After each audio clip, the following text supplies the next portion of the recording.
question है question number 15. Two blocks of masses m1 and m2 are connected by a spring of spring constant k. The block of mass m2 is given a sharp impulse so that it acquires a velocity v0 towards right. Find A the velocity of the center of mass, B the maximum elongation that the spring will suffer. Principle of conservation of linear momentum के concept को use करके इस question को भी solve कर सकते हैं। तो पहले पार्ट में तो बहुत आसान है, हमें फाइंड करना है velocity of the centre of मास। तो वे क्या दे रखा है कि जो m2 है वो v0 वेलोसिटी से मूव कर रहा है। तो हम जानते हैं वेलोसिटी ऑफ सेंटर ऑफ मास का फॉर्मूला क्या होता है, जो भी डिफरेंट मासेस का इंडिविजुअल वेलोसिटी हो। तो अब इस m1 के पास तो इनिशियल वेलोसिटी क्या है, 0 है, तो इसको भूल जाइए। तो हो जाएगा m2 into v0 divided by total mass of the system m1 plus m2। तो ये पार्ट ए का आंसर हो गया कि velocity of centre of mass is equal to m2 v0 divided by m1 plus m2। ये बहुत ही आसान part है। सेकेंड पार्ट में हमसे पूछा गया है कि the maximum elongation that the spring will suffer. Second part को मैं दो डिफरेंट मेथड से फाइंड करूंगा। पहला तो है कि जब क्योंकि आपने velocity of centre of mass find कर लिया है तो उस फ्रेम ऑफ रेफरेंस में सेंटर ऑफ मास के फ्रेम ऑफ रेफरेंस में भी जाकर इस क्वेश्चन को सॉल्व कर सकते हैं। तो मैं बाद में करूंगा। पहले मैं इसको सिंपली लैब फ्रेम में, ग्राउंड फ्रेम में इसको सॉल्व करता हूं कि ये क्या हो रहा है इस क्वेश्चन में और मैक्सिमम इलोंगेशन क्या होगा। तो इस क्वेश्चन में क्या हो रहा है कि जो v0 वेलोसिटी से m2 जो है वो मूव करता जा रहा है। लेकिन इस क्वेश्चन की डायनेमिक्स को आप देखें तो क्या है, क्या ये v0 वेलोसिटी से हमेशा थ्रू आउट मूव करता रहेगा? नहीं, क्योंकि यहाँ पर एक स्प्रिंग है। ये स्प्रिंग बोलेगा बेटा तुम बहुत तेजी में भाग रहे हो, मैं तुम्हें भागने तो दूंगा नहीं। ठीक है, तुम्हारी वेलोसिटी अभी ये अगर मैं वेलोसिटी का ग्राफ बना लूं और ये सेकेंड मास m2 है उसका ग्राफ अगर बनाऊं तो क्या होगा कि इनिशियली तो उसकी वेलोसिटी v0 है, ज़्यादा है, लेकिन क्या होगा वो धीरे धीरे धीरे धीरे कम होने लगेगा। कम क्यों होगा? क्योंकि उसको पीछे से ये स्प्रिंग जो है वो पुल कर रहा है कि रुक जाओ, रुको, तुम अपना स्पीड को कम करो। ठीक है, वो जो स्प्रिंग है वो इस वाले को तो पीछे से पुल करेगा, किसको? राइट में जो है उसको तो पुल करेगा, इस राइट वाले को तो पुल कर रहा है, लेकिन जो ये लेफ्ट में m1 है उसको क्या कर रहा है, उसको खींच रहा है, उसको अपनी तरफ पुल करके उसका स्पीड को बढ़ा रहा है। तो इनिशियली देखिए जो m1 है उसका स्पीड क्या था, इनिशियली वो 0 से स्टार्ट कर रहा है। 0 से वो स्टार्ट किया लेकिन उसका स्पीड बढ़ते जाएगा, कुछ कुछ बढ़ता जाएगा। क्यों बढ़ रहा है? क्योंकि इसको स्प्रिंग खींच रहा है। और ये टोटल जो स्प्रिंग में है वो इलोंगेशन कब तक होता रहेगा? स्प्रिंग में इलोंगेशन तब तक होता रहेगा जब ये राइट वाला जो m2 मास है वो ज़्यादा स्पीड से जा रहा है और लेफ्ट वाला जो है वो उससे कुछ कम स्पीड है। क्यों? क्योंकि हो सकता है कि जो m2 है वो सपोज 10 की स्पीड से जा रहा हो, m1 आपका 6 की स्पीड से हो। राइट स्प्रिंग अगर 10 मीटर पर सेकेंड की स्पीड से जा रहा है, लेफ्ट वाला 6 की स्पीड से जा रहा है, इसका मतलब जो राइट वाला है अभी भी स्प्रिंग को ज़्यादा इलोंगेट करता जा रहा है। लेकिन ये करने की भी एक लिमिट होगी। फाइनली जब ये दोनों आकर एक जगह पे इंटरसेक्ट करेंगे कब करेंगे? जब ये m1 का स्पीड और m2 का स्पीड जब कॉमन हो जाएगा, उस पॉइंट पे क्या होगा, उस स्प्रिंग को जितना इलोंगेशन होना है वो हो जाएगा। इनिशियली m2 के पास क्या वेलोसिटी है, v0 वेलोसिटी है, ज़्यादा वेलोसिटी है, लेकिन इस वेलोसिटी को कम होना पड़ेगा। क्यों कम होना पड़ेगा? क्योंकि जो स्प्रिंग है वो उसको पुल कर रहा है पीछे की ओर, उसको बोल रहा है कि मैं तुम्हें स्पीड को, तुम्हारी स्पीड को मैं डिक्रीज करूंगा। और वो क्यों डिक्रीज हो रहा है? वो डिक्रीज हो रहा है because of this spring force Fs। वो इनिशियली कम होता जा रहा है। m1 के पास क्या है? m1 के पास तो इनिशियली स्पीड उसका 0 है, लेकिन इसके स्पीड को बढ़ाता जा रहा है ये स्प्रिंग। फाइनली एक पॉइंट होगा जब दोनों का स्पीड इक्वल हो जाएगा। उस पॉइंट पे ही ये होगा कि जो स्प्रिंग है उसके पास मैक्सिमम इलोंगेशन उस पॉइंट पर ही होगा। और उस पॉइंट पे क्यों होगा? वो इसलिए होगा क्योंकि इस पॉइंट के बाद देखिए क्या हो रहा है। इस पॉइंट के बाद आपके पास m1 की स्पीड ज़्यादा है, इसका मतलब ये जो m1 जो लेफ्ट साइड में है वो ज़्यादा स्पीड से अंदर की ओर जा रहा है और m2 का स्पीड तो अब कम हो गया है, तो ये राइट की तरफ अभी भी जा रहा है लेकिन ये कम स्पीड से जा रहा है। तो ये जो point of intersection of both the speeds हैं, इसके बाद क्या होगा कि जो स्प्रिंग है उसका एलोंगेशन घटने लगेगा। इनिशियली ये अपने नेचुरल लेंथ पे था, क्योंकि ये v0 स्पीड से राइट वाला तेजी से भागता जा रहा है तो स्प्रिंग का एलोंगेशन होता जा रहा है। लेकिन वो तेजी से भागता जा रहा है, स्प्रिंग का इलोंगेशन होता जा रहा है, उससे क्या हो रहा है कि राइट वाले पे एक फोर्स लग रहा है बैकवर्ड डायरेक्शन में, जो इसकी वेलोसिटी को डिक्रीज कर रहा है। साइमल्टेनियसली एक पॉजिटिव डायरेक्शन में टुवर्ड्स राइट एक फोर्स लग रहा है m1 में, जो इसके स्पीड को बढ़ाता जा रहा है। जिस पॉइंट पे दोनों का स्पीड इक्वल हो जाएगा, उसी पॉइंट पर maximum elongation of the spring होगा। उस पॉइंट पे ही क्यों होगा?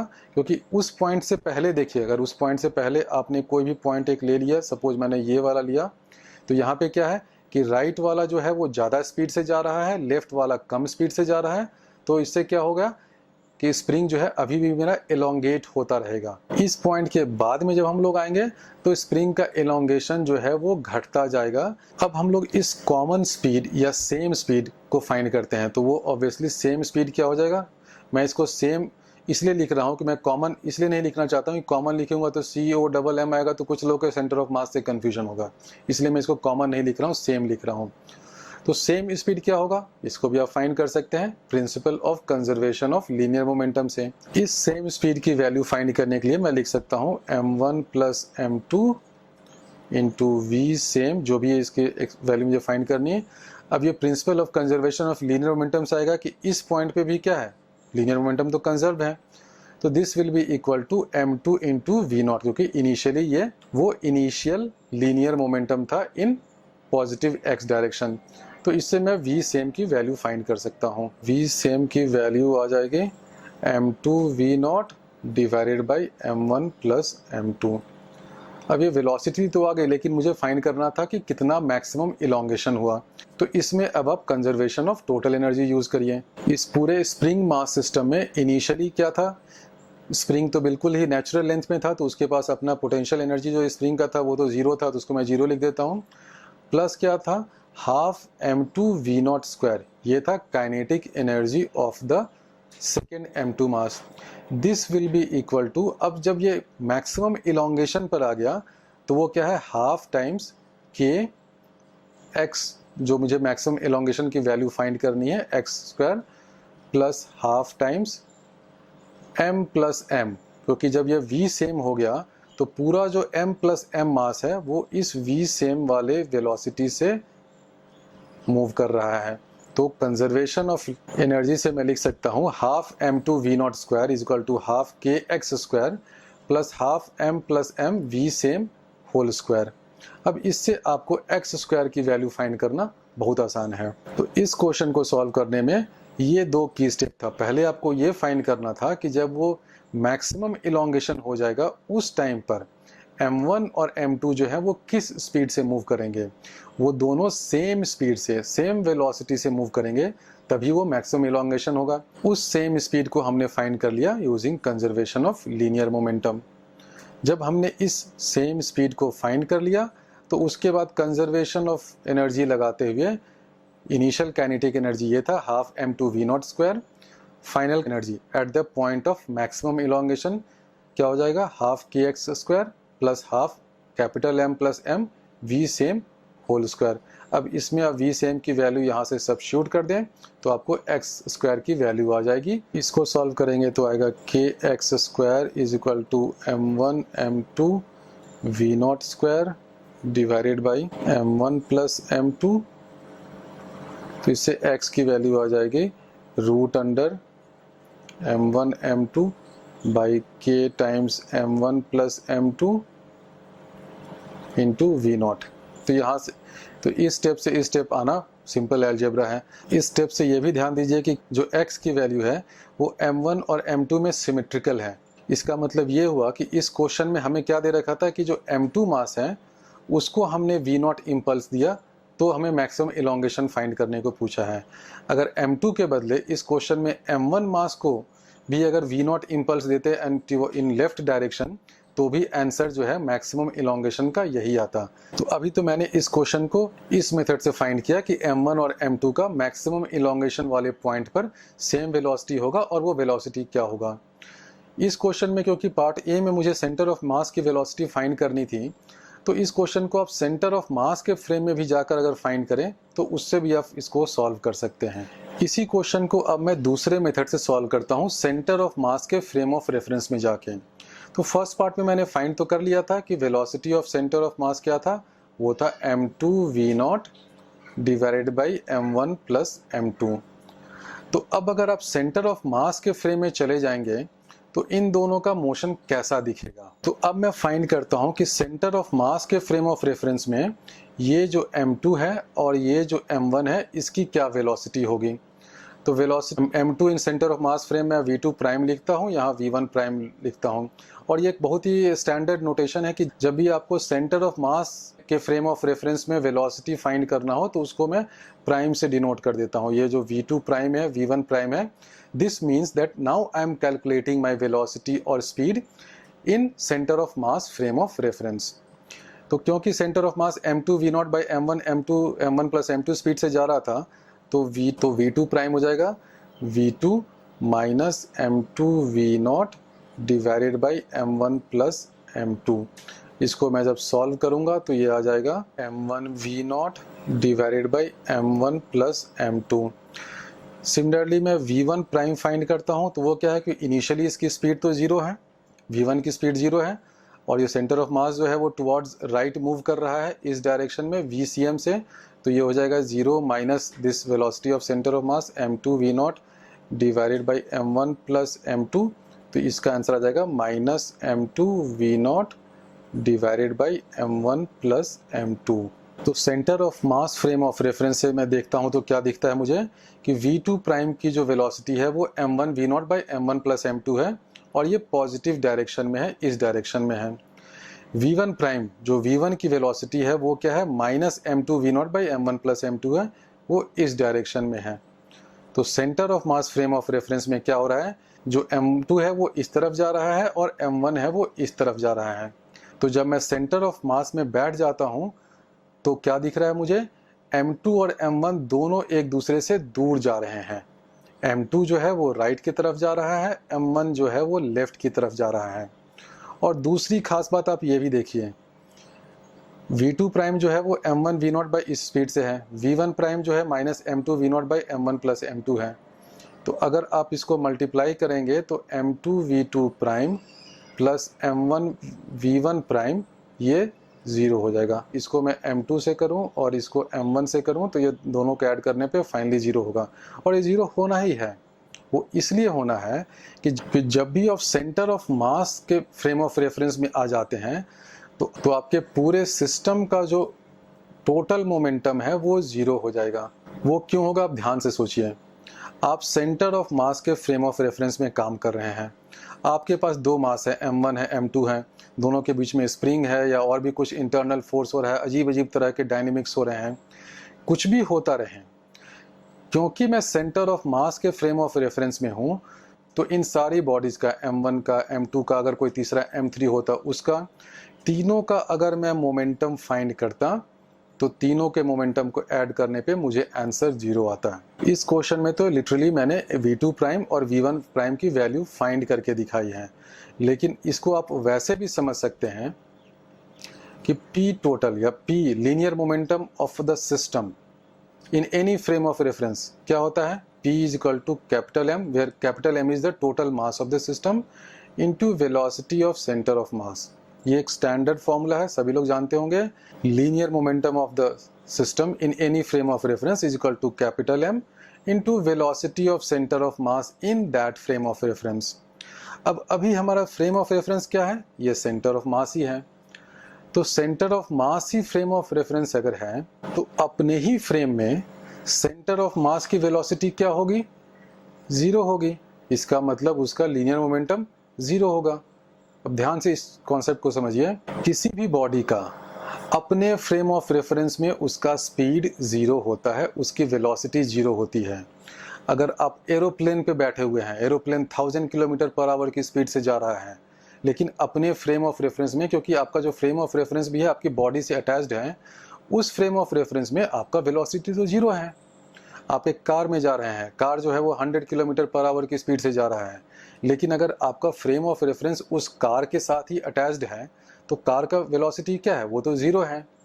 उसी तरह सेंटर ऑफ मास जो है वो कुछ भी स्पीड से जा रहा है, ये भले m2 v0 by m1 plus m2 speed से जा रहा है, लेकिन अपने फ्रेम ऑफ रेफरेंस में उस सेंटर ऑफ मास की वेलोसिटी तो जीरो होगी। ये जो मैंने फाइंड किया है velocity of centre of mass, ये कहाँ से याद दिख रहा है मुझे? ये ग्राउंड से दिख रहा है। ये ग्राउंड पे अगर मैं बैठा हुआ हूँ तब मुझे दिख रहा है कि हाँ, ये सेंटर ऑफ मास जो क्रॉस वाला है ये बेचारा इस स्पीड से m2 v0 by m1 plus m2 से मूव कर रहा है टुवर्ड्स राइट। लेकिन अगर मैं उछलकर इसी सेंटर ऑफ मास पे बैठ जाऊं तो मुझे क्या दिखेगा? मुझे तो ये दिखेगा कि हाँ, ये velocity of centre of mass zero है। और ये सिर्फ सेंटर ऑफ मास की बात नहीं है, आप कोई भी आर्बिट्ररी बॉडी ले लें, अगर आप उसके फ्रेम ऑफ रेफरेंस में घुस गए हैं तो अपने फ्रेम ऑफ रेफरेंस में हर किसी का स्पीड जो है, हर किसी की वेलोसिटी वो जीरो होती है। इसलिए ध्यान रखिए कि सेंटर ऑफ मास फ्रेम को क्या बोलते हैं? जीरो मोमेंटम फ्रेम भी बोलते हैं। क्यों? क्योंकि उस फ्रेम में, सेंटर ऑफ मास फ्रेम में मोमेंटम जो है वो हमेशा जीरो होता है। Therefore centre of mass frame of reference is also called a zero momentum frame of reference. तो हम लोग वापस इस क्वेश्चन में आते हैं। इसमें क्या हुआ? Centre of mass frame of reference में मैं देख रहा हूँ तो क्या है, ये v2 prime towards right speed से ये इधर जा रहा है, v1 प्राइम टुवर्ड्स लेफ्ट ये इधर जा रहा है, और मोमेंटम जो है वो जीरो है।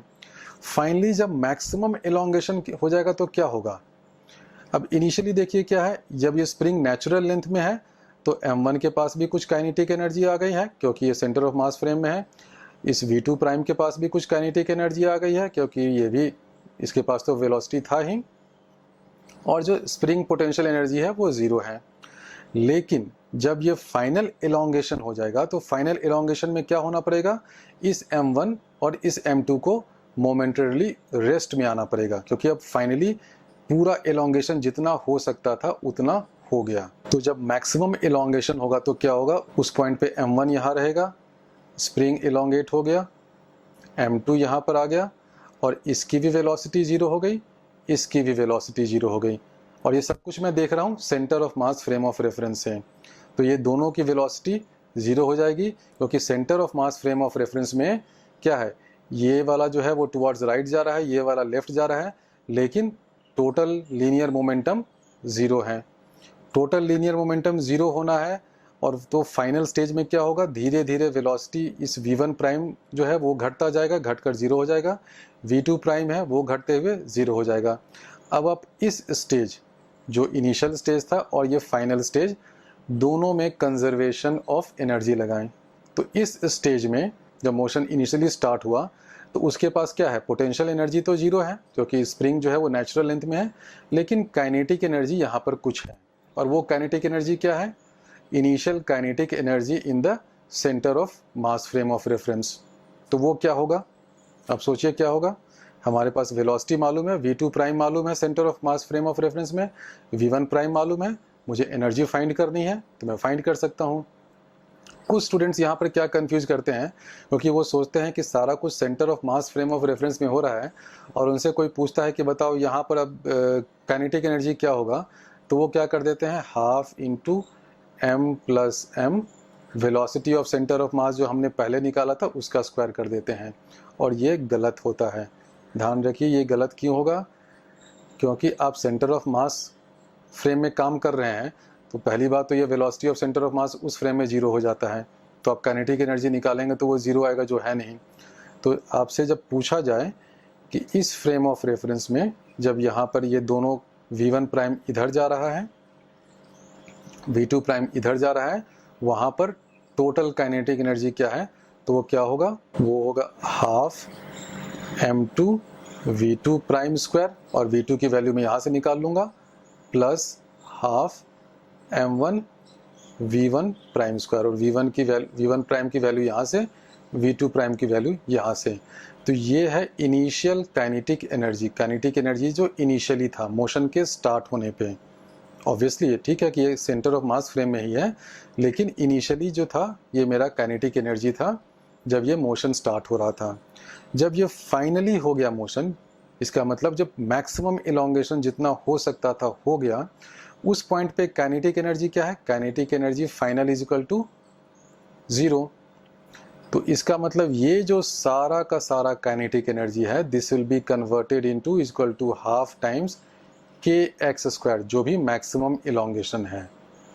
तो अब आप क्या करें कि इन दोनों टर्म को ऐड करके इसको इक्वेट कर दें is equal to half k x square से, तो आपको x की वैल्यू मैक्सिमम एलोंगेशन की वैल्यू आ जाएगी और ये वैल्यू वही होगी जो हमने पिछले पार्ट में फाइंड किया था, m2 v2 prime square plus half m1 v1 prime square is equal to half k x square. तो इस इक्वेशन को आप सॉल्व करेंगे तो आपको x की वैल्यू आ जाएगी। तो इस मेथड में जब हम लोग सेंटर ऑफ मास फ्रेम में काम करते हैं तो ध्यान देने वाली क्या बातें हैं।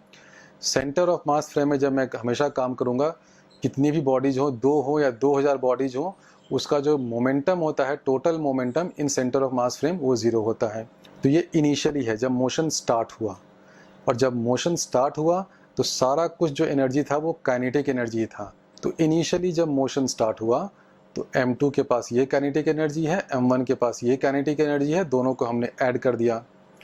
और जब इनिशियल मोशन हो रहा था तो उस पॉइंट पे ध्यान दीजिए कि जो स्प्रिंग है वो अपने नेचुरल लेंथ में है, तो उसके पास कोई पोटेंशियल एनर्जी नहीं था, तो ये पोटेंशियल एनर्जी वाला टर्म यहाँ पर 0 था। जब फाइनली मैक्सिमम एलोंगेशन हो गया तो मैक्सिमम एलोंगेशन पे क्या होगा, m1 और m2 दोनों के स्पीड को 0 होना पड़ेगा, क्योंकि तभी तो मैक्सिमम एलोंगेशन हुआ। अगर यहाँ पे इसकी स्पीड 0 नहीं होगी, सपोज ये 10 से टुवर्ड्स राइट जा रहा है, तो obviously because of conservation of linear momentum इसको भी कुछ वेलोसिटी 6 या 8 से टुवर्ड्स लेफ्ट जाना पड़ेगा। तो ये लेफ्ट जा रहा है, ये राइट जा रहा है, तो एलोंगेशन मैक्सिमम कहाँ हुआ। तो मैक्सिमम एलोंगेशन तो तभी होगा जब ये m1 भी 0 की स्पीड पे हो और m2 ये भी 0 की स्पीड पे हो, क्योंकि दोनों में से, पहली बात तो दोनों में से कोई एक का नॉन जीरो स्पीड नहीं हो सकता है, क्योंकि सेंटर ऑफ मास फ्रेम में क्या है, दोनों के स्पीड के बीच में हमने दिखा था m2 v2 prime is equal to m1 v1 prime. तो ऑब्वियसली अगर एक नॉन जीरो है तो दूसरे को भी नॉन जीरो होना पड़ेगा। तो जब मैक्सिमम एलोंगेशन होगा तो उस पॉइंट पे m2 का भी स्पीड 0 होगा, m1 का भी स्पीड 0 होगा। इसका मतलब सारा जो इनिशियल काइनेटिक एनर्जी था वो किस में कन्वर्ट हो गया है, हाफ के एक्स स्क्वायर में। और हमें यही फाइंड करना है कि कितना एलोंगेशन हुआ, तो हमने इस इक्वेशन को लिख दिया, kinetic energy, initial kinetic energy equal to final potential energy. इससे हम x की वैल्यू फाइंड कर लेंगे और सॉल्व कर लेंगे।